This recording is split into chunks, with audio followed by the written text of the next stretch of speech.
Okay so करते हैं अपन start.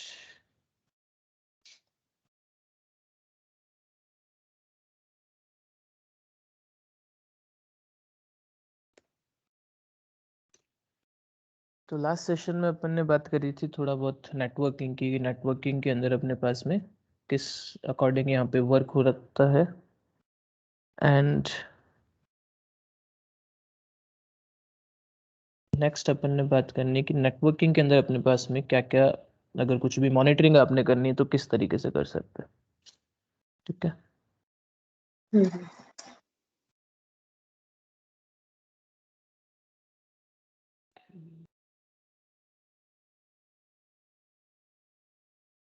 Networking का नहीं रखा है, चलो कोई नहीं।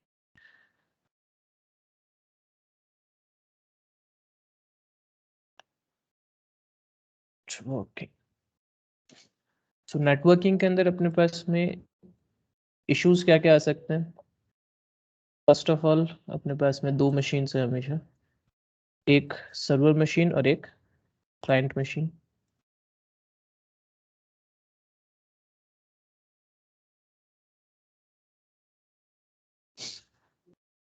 अगर मैं क्लाइंट से सर्वर पे जाना चाहता हूँ, सबसे पहली नीड क्या है?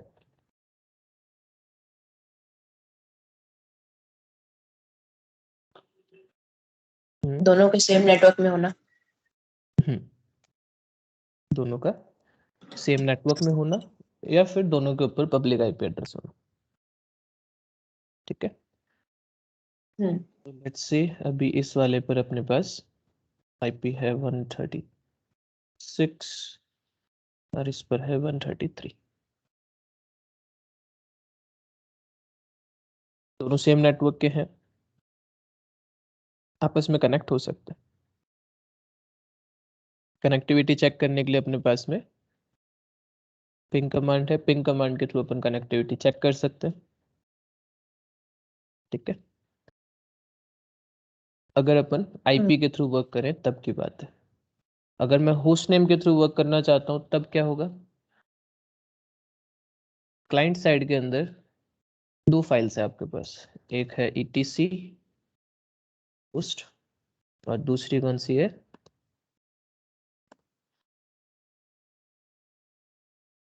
resolve.conf।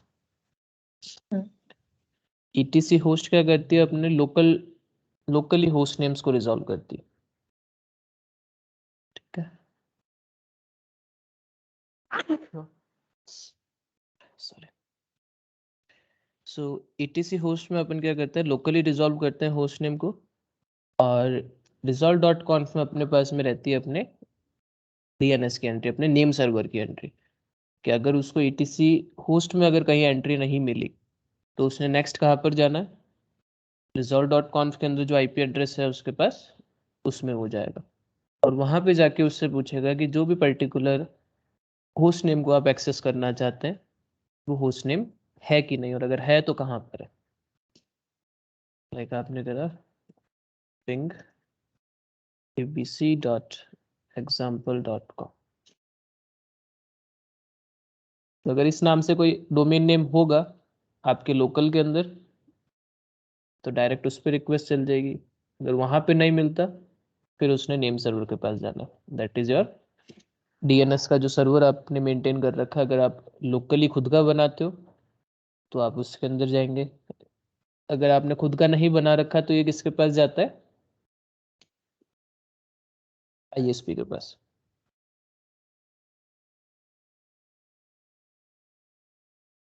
डीएनएस सर्वर या फिर आईएसपी जो अपना क्या है?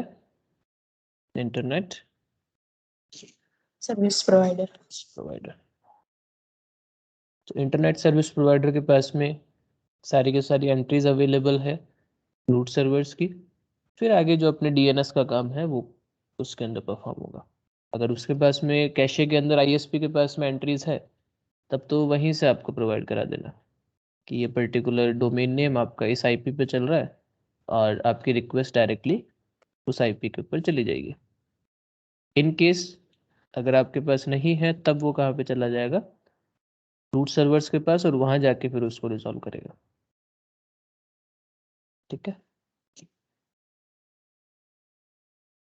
कभी मैं करता हूँ अगर पिंग google.com, तो अपने पास इधर रिप्लाई आ रहा है 172.217.161.14। ओपन करते हैं इसको, देखते हैं।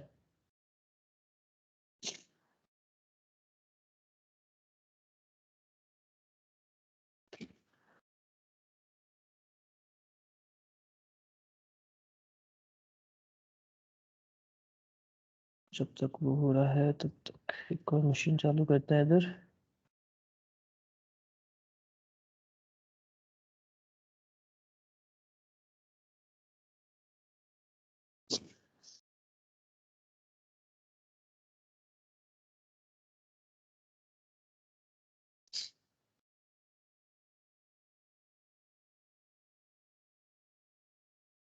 काफी टाइम ले रही।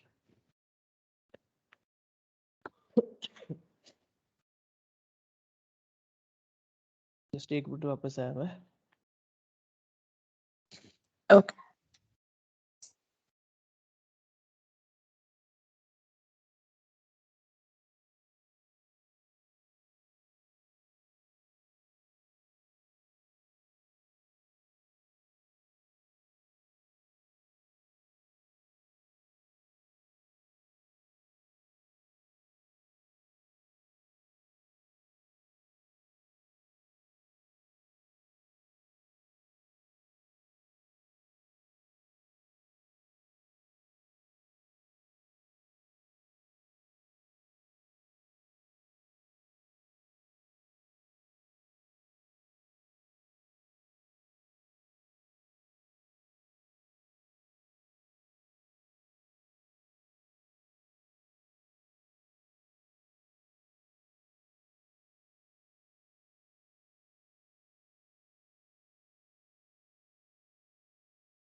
सो फायरफॉक्स ओपन हो गया अपना एंड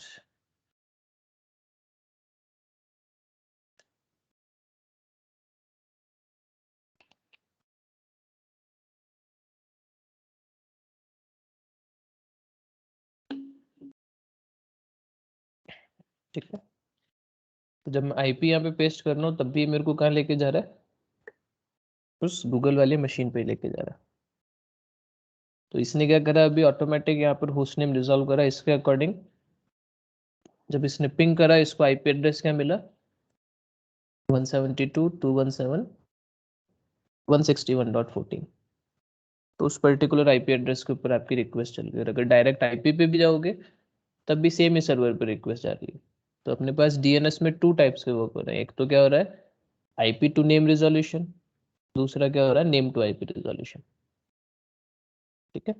अगर आप करते हो पिंग google.com तो उसके अंदर नेम टू आईपी रिजॉल्व कर रहा है। और अगर आप आईपी के ऊपर डायरेक्ट पिंग कर रहे हो, अगर उसका कुछ डोमेन नेम है जिसके साथ में वो लिंक्ड है, तो उसकी डिटेल्स आपको दिखा देगा। तो ये तो सर आईएसपी के थ्रू ही हुआ ना, सीधा आईएसपी पे ही रिक्वेस्ट भेजी इससे? हाँ, और डायरेक्ट आईएसपी पे नहीं गई। अपने पास में सबसे पहले क्या हुआ, हाँ, हमारे मशीन के वहाँ पे कॉन्फ़िगरेशन फाइल्स पे जाएगी, फिर वहाँ नहीं मिला होगा, फिर वहाँ लास्ट में। लाइक अगर यहाँ पर देखें अपने पास ईटीसी होस्ट में तो अपने कुछ एंट्री है ही नहीं फिलहाल। लेकिन अगर resolve.conf में देखें तो उसमें एंट्री है 192.168.47.2, जिसको यूज करके ये कहाँ पर जा रहा है, अपनी जो विंडोज मशीन है उसके ऊपर आ रहा है। और फिर विंडोज मशीन से आगे कैसे काम कर रहा है, ये जो उसकी प्राइवेट आईपी एड्रेस है उसके थ्रू काम, सॉरी पब्लिक आईपी एड्रेस है उसके थ्रू काम कर रहा है। What is my IP address,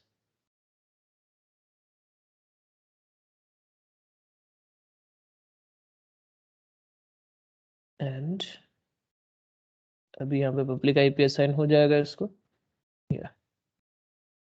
तो एक बार विंडोज मशीन पे आ गया, अगर वहां पे भी उसको नहीं मिला तो अपने इस नेटवर्क को छोड़ के आईएसपी के पास इस आईपी को यूज करके जा रहा है और फिर आईएसपी से डिटेल्स फेच करके ला रहा हूँ।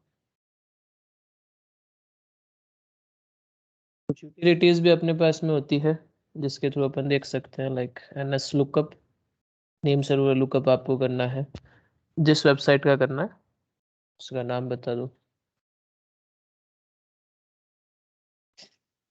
तो यहाँ पे इसने बताया google.com, एड्रेस के अंदर अभी क्या बता रहा है 142.250.194.14। यहाँ पे करते हैं इसको पेस्ट। इससे भी क्या ओपन हो रहा है google.com। सो दोनों आईपी के ऊपर क्या चल रहा है अपने, हाँ, अभी दोनों यहाँ पे आईपी पे देखो, गूगल चल रहा है ना।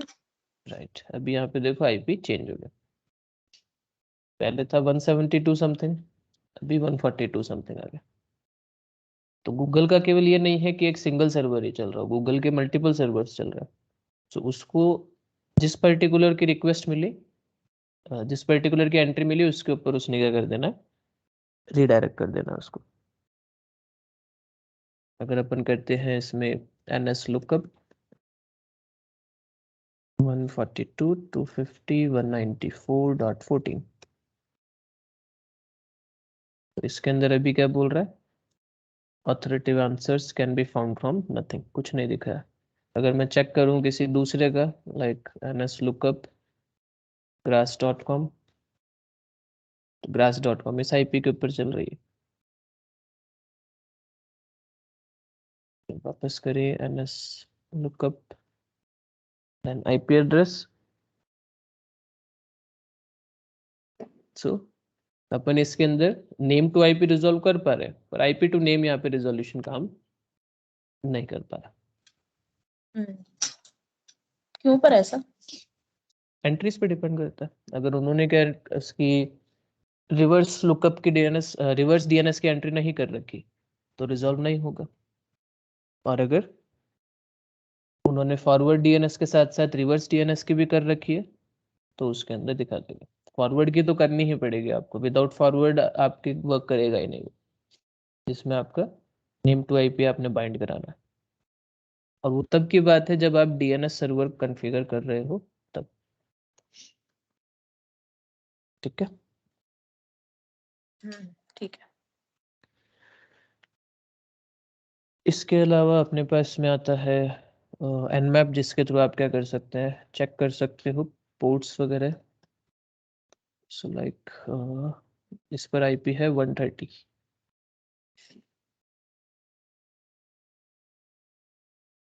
सो पिंग करते हैं 192.168.47.130, पिंग जा रहा है अपने पास। इसके ऊपर अपन क्या करते हैं, nmap चला के देखते हैं,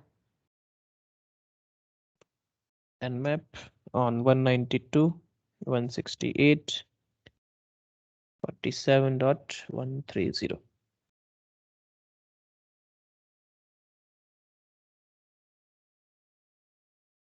की कमांड नॉट फाउंड, इंस्टॉल कर लेते हैं, yum install nmap।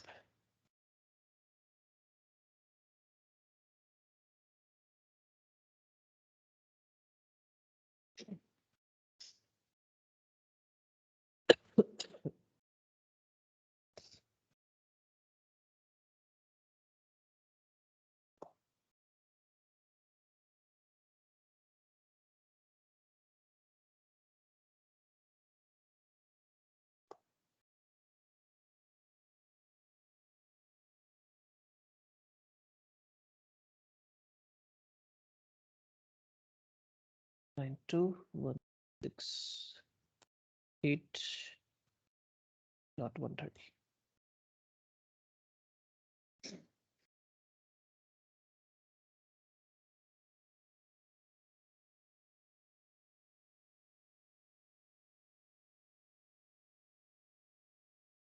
So depending on which type of port जो अवेलेबल है उधर, कितने अवेलेबल है उसके बेसिस पे अपने पास यहाँ पे सारे डिटेल्स दे देगा ये।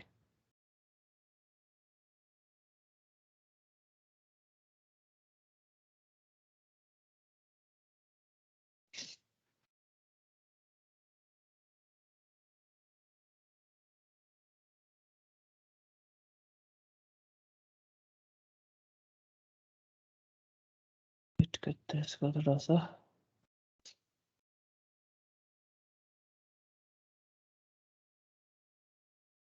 तो यहाँ पर इसने बता दिया कि उस 130 वाली मशीन पे ये 3 अपने पास अवेलेबल है। ठीक है, FTP, RTSP और PPTP, जिसमें 3 पोर्ट्स 21, 554 और 1723 अपने ओपन है। अगर आप देखना चाहते हो कि नेटवर्क के अंदर कितने डिवाइसेस अवेलेबल है, कौन कौन सी डिवाइसेस वहाँ पर चल रहे हैं, सो nmap-n करके उसकी नेटवर्क आईडी बता दो, 47.0/24।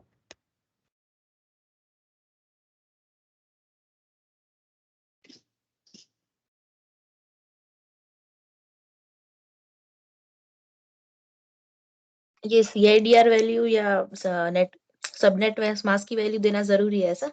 तो ही देगा।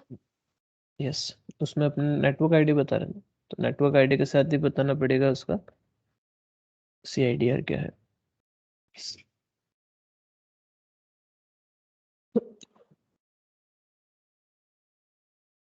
और इसमें है, उसको भी करते हैं इधर।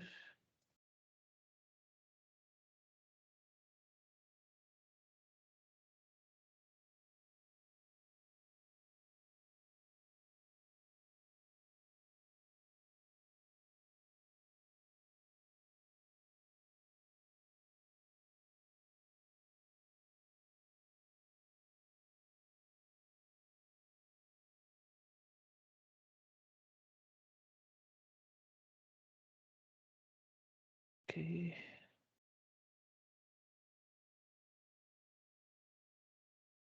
अभी तक कौन नहीं-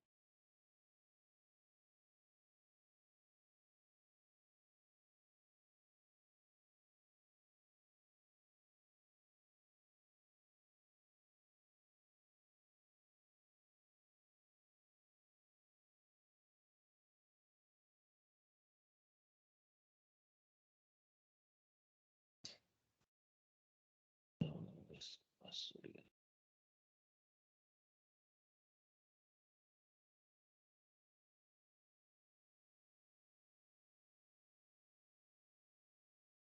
चलो, सो जाते हैं, देखेंगे।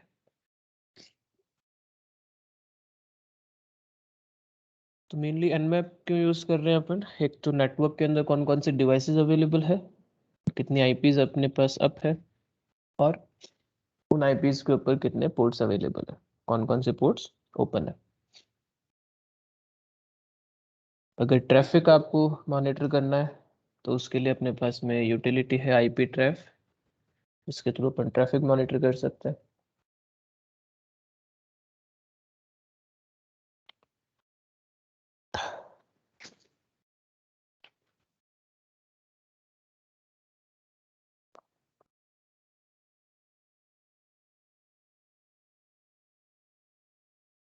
चलो, मेरा है।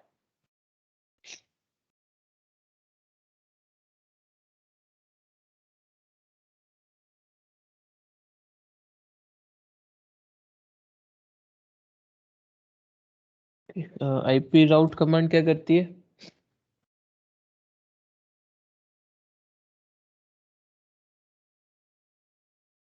IP कैसे जा रहा है पूरा रूट दिखाती है। राउटिंग टेबल शो करेगी कि आपके डिवाइस की जो, आपके राउटर की जो राउटिंग टेबल है वो आपको बता देगी। आप कैसे जा रहे हैं वो आपने देखना है, तो उसके लिए ट्रेस पाथ यूज आएगी। अच्छा। ठीक है। हम्म।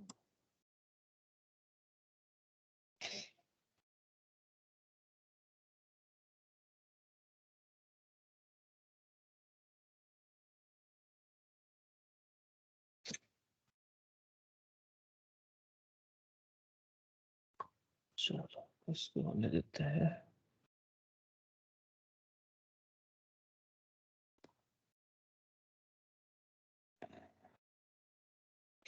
अब डीएनएस की एंट्री आपको देखनी है, एक तो अपने पास फाइल आ गई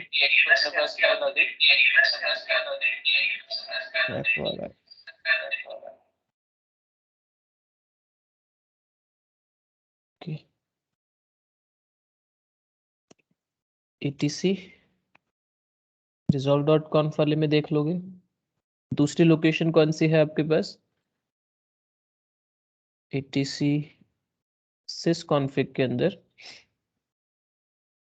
नेटवर्क स्क्रिप्ट्स, और वहां पे आपको जो भी आपका नेटवर्क है उससे रिलेटेड कॉन्फ़िगरेशन फाइल मिल जाएगी। अगर आप उसमें भी जाके देखें, अगर आपने खुद ने असाइन कर रखा है तो वहां पे दिखा देगा। यहाँ पर अभी किसके थ्रू मिल रहा है आपको?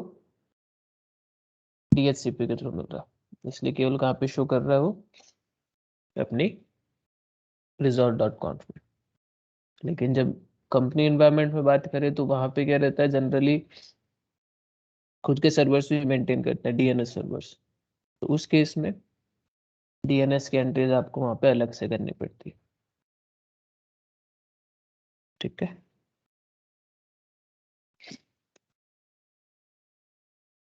लाइक अगर अभी अपन इसमें चेंज करें कि बिफोर दैट यहाँ पर आ गया,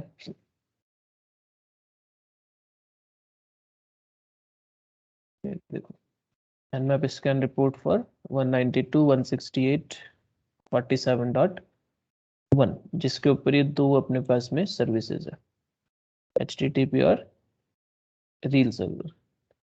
फिर 47.2 उसके ऊपर केवल 53 वाली चल रही है DNS की। 130 वाली मशीन के ऊपर अभी इसने सारी की सारी डिटेल्स दिखा दी। ये सारे पोर्ट्स वहाँ पे अवेलेबल है, FTP का है, SSH है, टेलनेट, SMTP, HTTP। 53 अपना DNS का भी ओपन है। ठीक है, नीचे देखो 254 है और नीचे आएंगे तो 133। तो पर्टिकुलर नेटवर्क के अंदर जितने होस्ट अपने पास में अप है वो सारे दिखा देगा। कितने हो गए? 1 2 3 4 5, 5 IP एड्रेसेस अपने इस पे होस्ट के अंदर इस नेटवर्क के अंदर असाइंड है, जो कि यूज में आ रहा है। तो अगर पूरे के पूरे नेटवर्क को मॉनिटर करना है तो nmap के थ्रू आप डायरेक्टली चेक कर सकते हो। मतलब इन सारे आईपीस से हमने कहीं ना कहीं मशीन बना के रखी है, इसलिए ये दिखा रहा है। राइट ये सारी की सारी IP अपने नेटवर्क में फिलहाल अप है। ठीक है, देन NMCLI कनेक्शन शो करते हैं। तो अपना ये रहा कनेक्शन ENS33। डिवाइस स्टेटस देखें अगर, तो अपने पास जो ENS33 का एक ही सिंगल इंटरफेस है जो यूज में आ रहा है अभी। ठीक है, एक मिनट होल्ड कर। यस,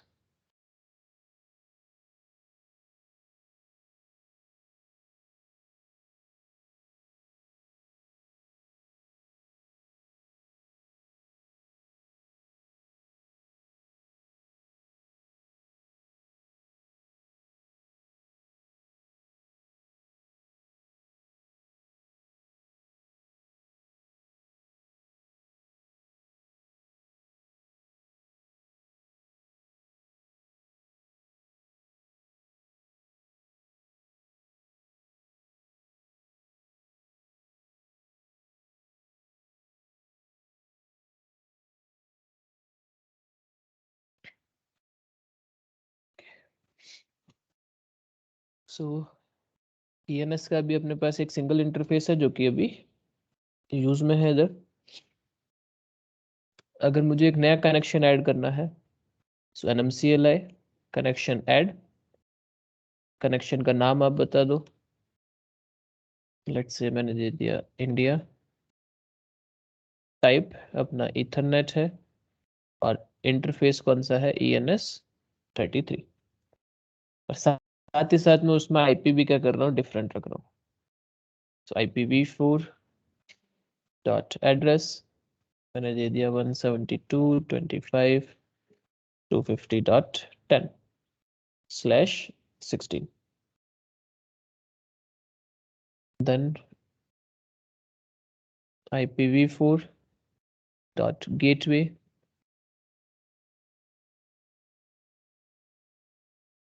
and उसमें दे दिया 172.25.250.254 and IPv4 dot DNS 250.252 method अपन दे देते हैं स्टैटिक।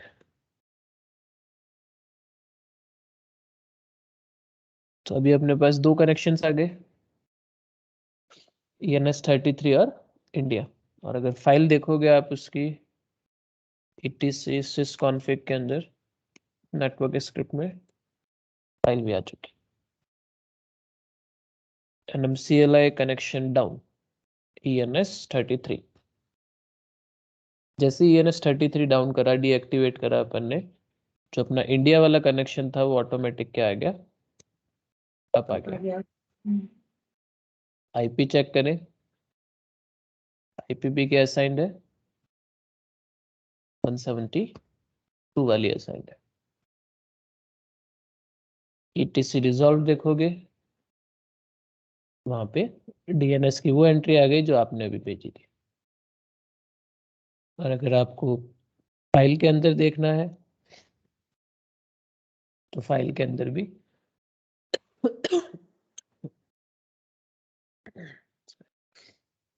आईपी मिल जाएगा, साथ ही साथ गेटवे और DNS जो भी आपने दे रखा है वो सारा दिखा देगा। ठीक है, नेक्स्ट अगर देखें लॉग्स, वेयर लॉग मैसेजेस में,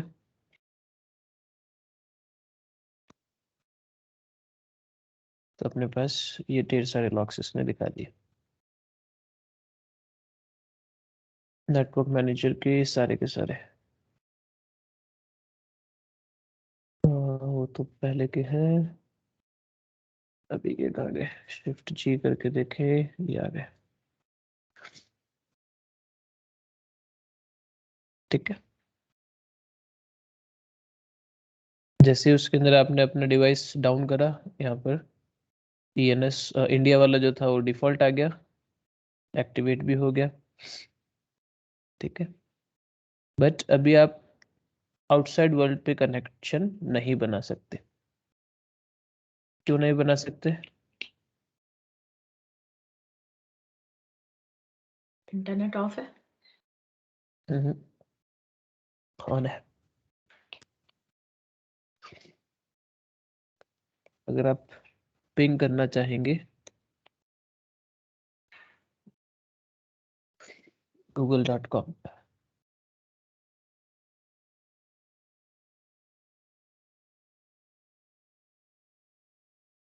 नेम और सर्विस नॉट नोन, आप पिंग करिए 192.168.47.133 और 130 था।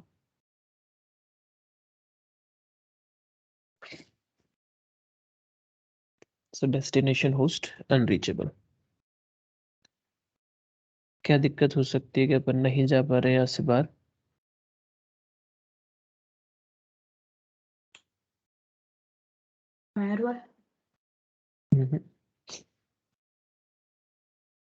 आईपी राउट देख लो, जो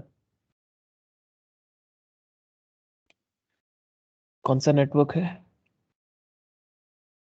172.17.00। और अपने पास में गेटवे कौन सा यूज कर रहा है? 172.25.250.254। बट क्या ये गेटवे आपका कॉन्फ़िगर्ड है विंडोज पे जाने के लिए? नहीं है, क्योंकि विंडोज को अभी तक, मतलब इसको आईपी किसके थ्रू मिल रहा था अभी तक? DHCP के थ्रू मिल रहा था, और अभी अपन ने वो आईपी कर दिया चेंज। ठीक है। तो यहाँ पे कोई भी ऐसी रेंज नहीं है अपने पास जो 172 वाली यहाँ पर शो करती है। 47 वाली तो थी अपने पास में, उसका एक अलग से उसने नेटवर्क एड्रेस दे दिया, गेट भी दे दिया कि हाँ भाई बाहर जाना है, इसको यूज करो चले जाओ। बट आपने क्या कर दिया, नेटवर्क ही चेंज कर दिया, गेट पे सब कुछ चेंज कर दिया। अब जब तक आप पूरे के पूरे सिस्टम की कॉन्फ़िगरेशन में चेंज नहीं करोगे, विंडोज के और उसके दोनों के, तब तक ये नहीं जा सकता। ठीक है। तो ये इसको हम कर सकते हैं विंडोज की कॉन्फ़िगरेशन में चेंज? विंडोज में कर सकते हो, बट उसका वही जैसे अपने पास लाइनक्स की यूटिलिटीज है, NMCL है, NMTU है या फिर ग्राफिकल, वैसे विंडोज की भी अलग यूटिलिटीज अपने पास में है। तो उसमें फिर विंडोज एडमिन का आपको टास्क आना चाहिए सारा। क्योंकि अगर आपकी कुछ भी गड़बड़ हो जाती है, लाइक अभी नेटवर्क एंड इंटरनेट पे जाके चेंज अडेप्टर ऑप्शंस में जा सकते हो, एंड ये रहा आपके नेटवर्क, वाईफाई वाला ये रहा आपका, VMware के दोनों ये रहे। तो उसमें IP वगैरह चेंज करना कर सकते हैं, कोई दिक्कत नहीं है। प्रॉपर्टीज में जाके IPv4 में गए और वहाँ पर मैन्युअली सेट कर सकते हो आप। बट मैन्युअली सेट करने से आपको पूरा का पूरा ये मान लीजिए कि चेंज हो जाना है उसमें, तो केवल तभी चेंज करना जब आप उसके बारे में श्योर हो। ओके। ओके। क्योंकि अगर आपने लाइव एनवायरनमेंट में चेंज कर दिया तो आपकी पूरी कंपनी का नेटवर्क डाउन हो सकता है उसकी वजह से।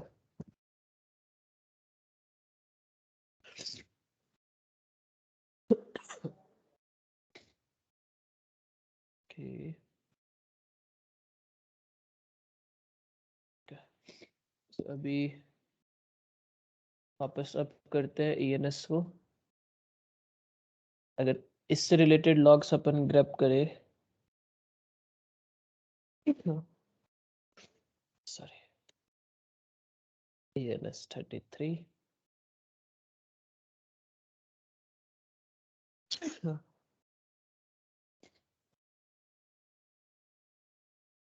log messages, so 949, 8 and 49, तो यहाँ से जो अभी अपन ने चेंज करे वो यहाँ से अपने पास में है। ठीक है, केवल इतनी सी देर के अंदर ये सारे के सारे लॉग्स जनरेट हो गए। तो अगर कुछ अपने नेटवर्किंग से रिलेटेड इशू आता है तो यहाँ पे जाके भी अपन क्या कर सकते हैं, इंफॉर्मेशन गैदरिंग अपनी कर सकते हैं। DHCP के थ्रू अपने पास IP वापस कौन सा मिल गया यहाँ पर, 47.2 अपना डोमेन नेम सर्वर्स है, IP एड्रेस 133 है, नेक्स्ट सर्वर 47.254। अभी अगर चेक करें IP राउट, तो 47.2 के थ्रू वो क्या कर रहा है, चेंज कर रहा है। ठीक है। तो अगर आपको किसी भी IP पे जाना है इस नेटवर्क के अंदर, आप कहाँ किसके थ्रू होके जाएंगे, 133 के थ्रू होके जाएंगे। लाइक 192.68.47.254.130। तो अभी मैं अगर करता हूँ trace path to this IP,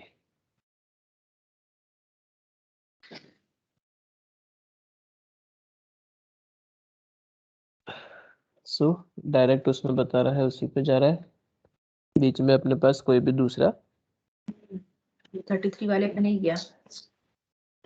33 वाले, 33 तो अपना खुद का ही है।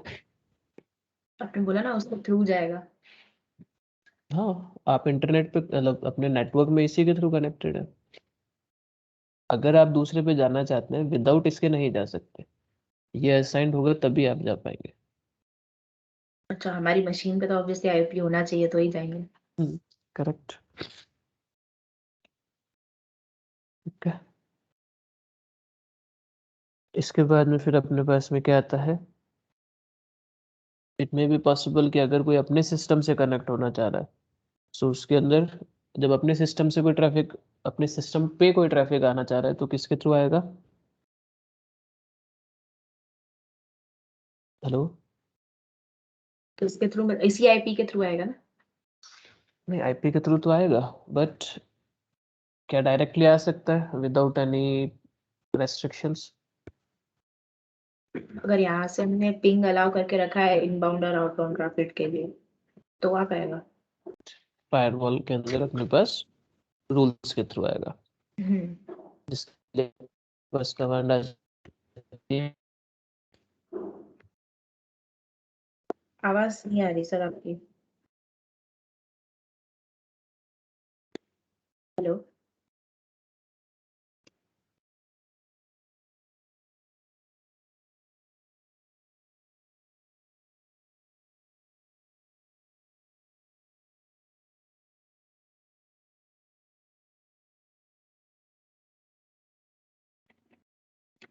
हेलो?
Okay, hello.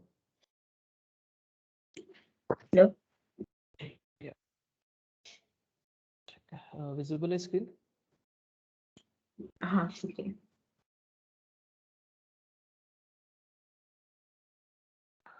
एक मिनट होल्ड करना जस्ट. हाँ सर. हेलो.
ठीक ठीक 20 मिनट में करता हूँ.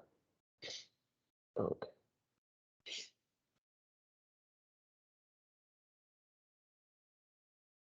Sorry about that.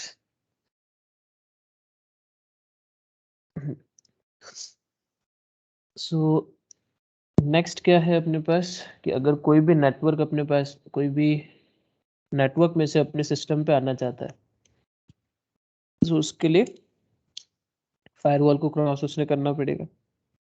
अगर मैं फायरवॉल के अंदर ही रूल्स लगा दूं कि अपना SSH ब्लॉक है तो SSH से रिलेटेड कोई भी ट्रैफिक नहीं आ पाएगा, चाहे उसकी सर्विस अपने पास में ऑन रहे या फिर नहीं रहे. ठीक है. तो अभी अगर लेट्स से HTTPD करते हैं install, yum install httpd-y.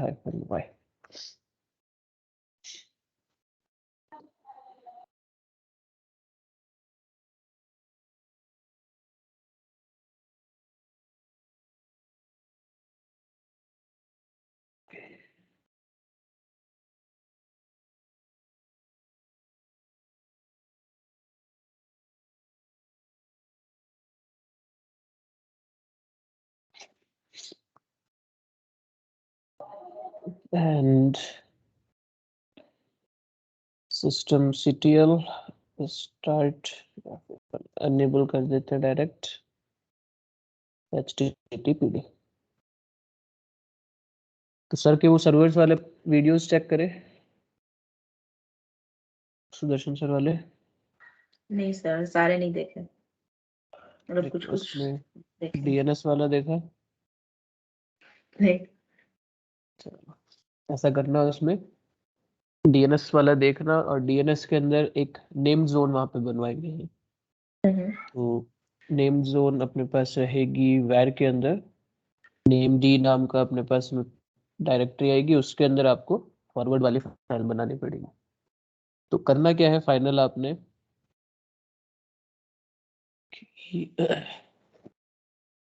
HTTPD configure कर दिया इस सिस्टम पर, system CTL status HTTPD active है, रनिंग है, कुछ कंटेंट भी रख देना वहाँ पे सिंपल सा, hello how are you, and redirect to where www HTML के अंदर index.html।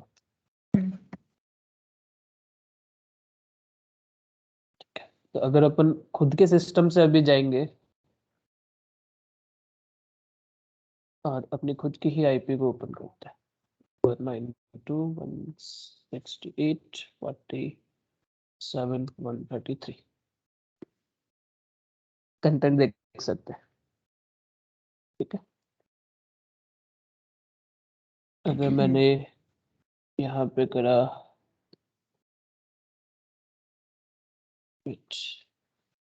cat echo 192.168.47.133 abc.example.com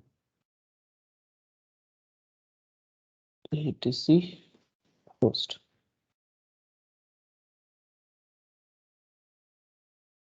abc.example.com। तो अपने पास में लोकली क्या हो रहा है, डीएनएस रिजॉल्व यहाँ पर हो रहा है etc होस्ट के थ्रू। ठीक है, बट ये सारी चीजें सिर्फ हमारे सिस्टम तक ही होंगी ना? करेक्ट। अब आपने करना क्या है, डीएनएस सर्वर कॉन्फ़िगर करना है खुद के इसी सिस्टम के ऊपर जिस पे आप HTTP कॉन्फ़िगर कर रहे हो। फिर दूसरे सिस्टम में जाके आपने क्या कर देना है,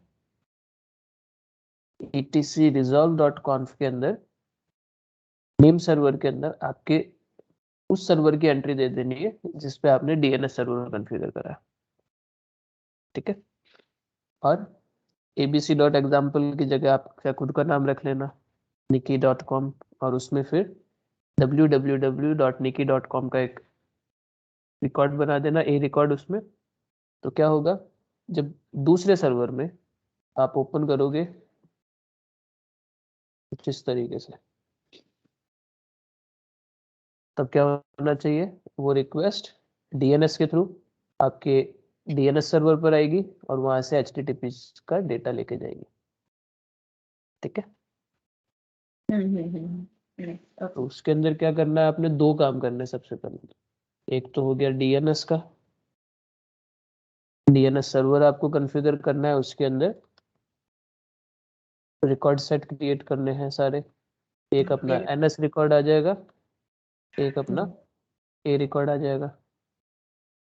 वो करने के बाद HTTP कॉन्फ़िगर करना है, जो उसकी मेन डायरेक्टरी है दैट इज where.ww HTML, वहाँ पे डेटा रखना है। index.html उसके अलावा फायरवॉल में इसको अलाउ कराना ताकि आउटसाइड वर्ल्ड से भी आपके यहाँ पे डेटा आ सके। सो थर्ड स्टेप फायरवॉल का हो गया जिसमें HTTP सर्विस को अलाउ कराना है। ये काम तो किस पे होगा, सर्वर साइड में होगा। और क्लाइंट के अंदर आपको क्या करना है, etc resolve.conf के अंदर आपने एंट्री करनी है डीएनएस सर्वर की आईपी की। ठीक है, नेम सर्वर और उसमें आईपी दे देना ताकि जब आप ब्राउजर के अंदर जाके ओपन करोगे अपना जो भी डोमेन नेम आपने उसमें रिकॉर्ड सेट में क्रिएट करा है, तो वो आपके वेबसाइट ओपन करना चाहिए यहाँ से।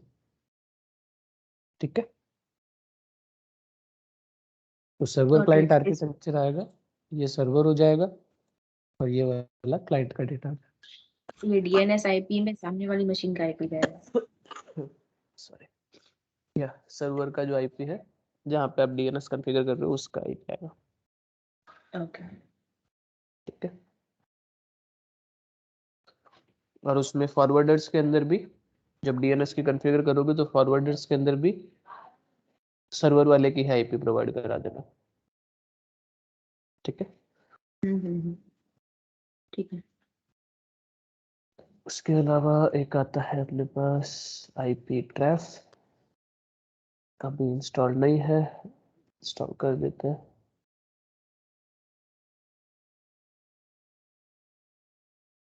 अच्छा,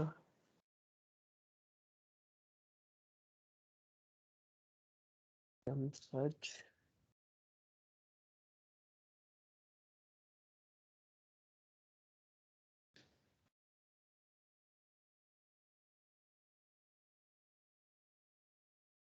आईपी ट्रैफ हाइफन इंस्टॉल।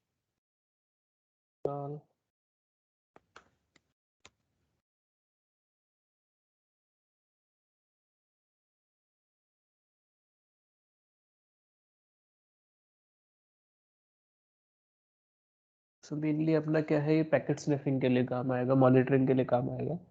वैसे ही एक टूल अपने पास आता है वायर शार्क, अगर उसके थ्रू भी करना है, कौन कौन से पैकेट्स अपने सिस्टम को लीव करके जा रहे हैं, वो सारी डिटेल्स अपन देख सकते हैं।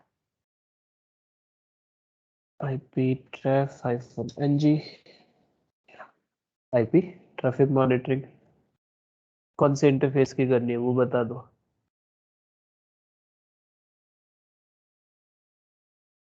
ठीक है, कितने पैकेट्स लीव कर रहे हैं, कितने बाइट्स के गए हैं, बैक के लिए एक्स। अगर केवल अपन को इंटरफेस की स्टैटिक्स देखनी है तो यहाँ पर इंटरफेस की चेक कर सकते हैं। बैक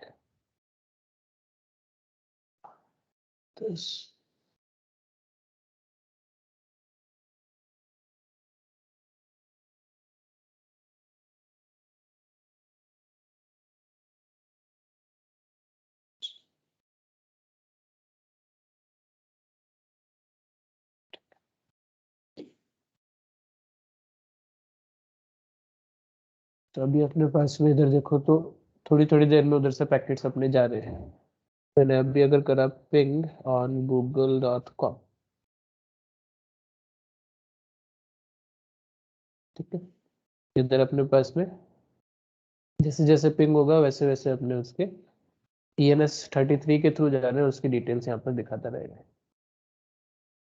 और अभी आईपी देखो तो वापस से गूगल की आईपी चेंज हो गई है, इस बार किसी दूसरे सर्वर से कनेक्ट हुआ। ठीक है,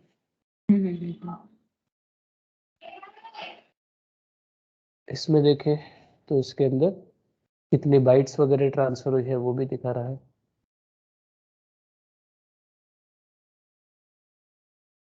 2 3, सो टोटल 12 पैकेट्स IPv4 के थे, 033 बाइट्स। इनकमिंग कितने हुए, अभी इंक्रीज होते जा रहे हैं पीछे बैकएंड के अंदर, मतलब अपने सिस्टम से अभी भी इंटरनेट पे डेटा जा रहा है, वहां से कुछ ना कुछ डेटा रिसीव हो रहा है। ठीक है, इसके अंदर पैकेट साइज के अकॉर्डिंग, TCP पोर्ट के अकॉर्डिंग डिटेल्स दिखा रहा है।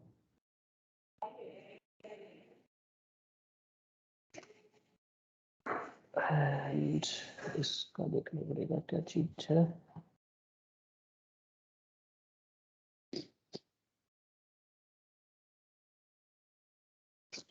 ओके, अगेन बाइट्स कितना आ रहा है कितना जा रहा है, वही मेनली पूरा का पूरा अपना ट्रैफिक मॉनिटरिंग का आ गया कि अपने सिस्टम नेटवर्क के अंदर जो भी डेटा जाएगा तो वो सारा। दूसरा है अपने पास वायर शार्क। हाँ।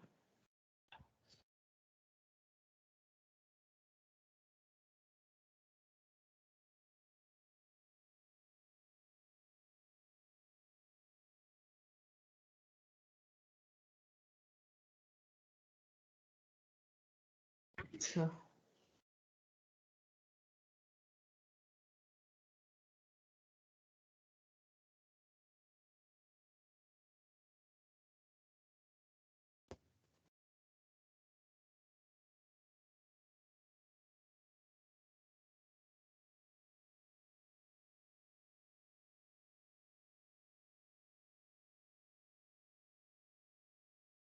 इसके बाद में अपने पास में नेक्स्ट जो बचता है वो है अपना एक तो हार्डवेयर इश्यूज। हार्डवेयर के अंदर अगर आपके कोई भी इशू आते हैं उसमें मॉनिटरिंग आपको करनी है तो किस तरीके से करेंगे। और एक बचता है अपना आरपीएम वाला जो कि अपना पैकेज मैनेजमेंट का गया।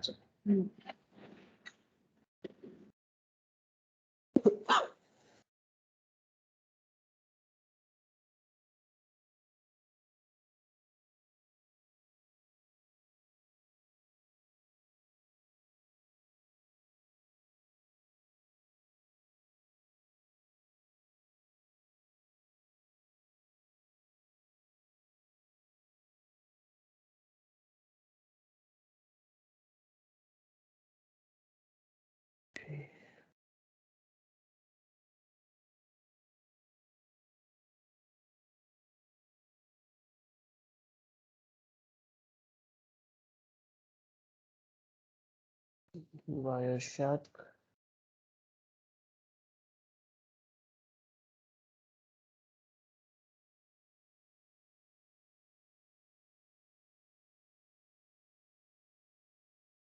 किस इंटरफेस का आपको चेक करना है। ठीक है, आ गया। अब यहाँ पर ये रहे, आप इधर अगर पिंग करते हैं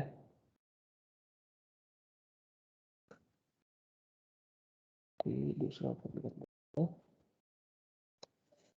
पिंग -C1 192.168.130।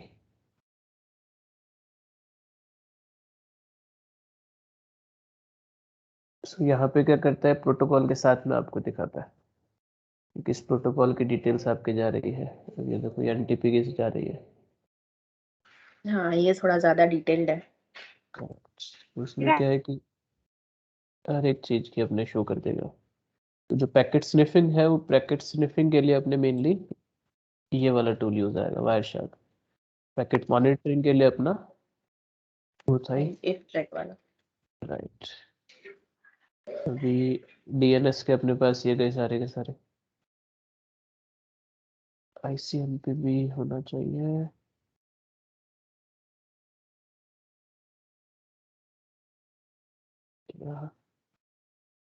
मैं अपना आईसीएमपी करा 130 के ऊपर, तो उस समय सोर्स क्या था पहले 133 से 130 के ऊपर गया था आपके, वो रिक्वेस्ट गई थी। वहां से जब रिप्लाई आया तो 130 से 133 पर आया। ठीक है, तो ये मल्टीपल टूल्स है जो कि अपन यहाँ पे यूटिलाइज कर सकते हैं।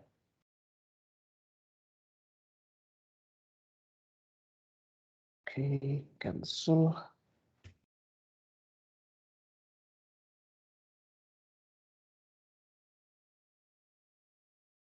विदाउट से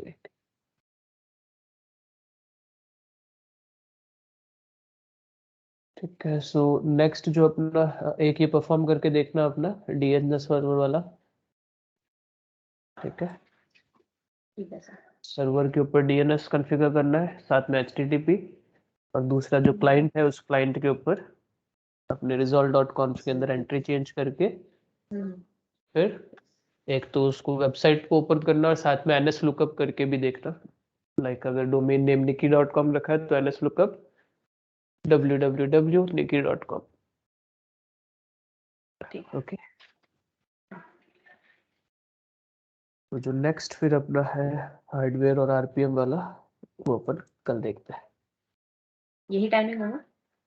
हाँ, ठीक है, ये time. Okay, bye sir. Okay, bye.